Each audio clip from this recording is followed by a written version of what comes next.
सीता सहचरी जी महान भक्ता।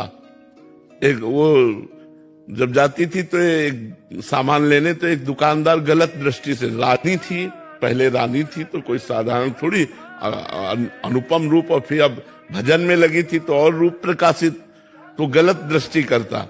वो अपनी दृष्टि से देख कर सब जीव हैं, अलग अलग चिंतन। एक दिन पीपा जी कहीं गए हुए थे और संत मंडली आ गई और कुछ था नहीं पवाने के लिए। सीता सहचरी जी ने सोचा आप क्या करें, तो उनको याद आया कि वो जो बनिया था वो गलत दृष्टि से देखता था। गई उसके पास और कहा आप हमारी तरफ आकर्षण की दृष्टि से देखते थे, आपका गलत विचार हमें लगा। तो पहले तो घबराया, तो कहा नहीं मैं इसलिए पूछ रही हूँ कि अगर हमारे पास संत आए हैं और आप संतों के लिए भोजन की व्यवस्था कर देंगे तो आपकी जो इच्छा होगी वो मैं राजी हो जाऊंगी। अब तो वो घी चीनी सब सामान दे दिया, गई पकवान बनाया और अच्छे से संतों को पवाया। जब संत पा चुके तो उस समय पीपा जी आ गए।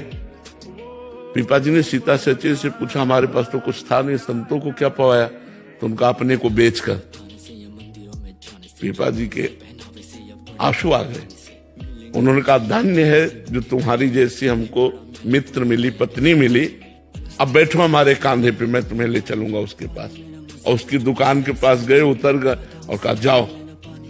जे ही वो गई तो वो चरणों में लौट गया और कान पकड़ा और कहा गलती पड़ी, कभी हम ऐसी गलती दृष्टि से आपकी तरफ ने, आप जैसे मतलब उसको ज्ञान हो गया क्योंकि उसका अन्न संतों के पेट में गया ना, तो उसकी बुद्धि पवित्र हो गई। वो चरणों में गिरा और कहा माता आप कभी ऐसी हो। ऐसे ऐसे चरित्र आते हैं भक्तों की, मतलब होश उड़ जाए। वो भक्तों को जितना प्यार किया संतों ने उतना भगवान को भी नहीं किया।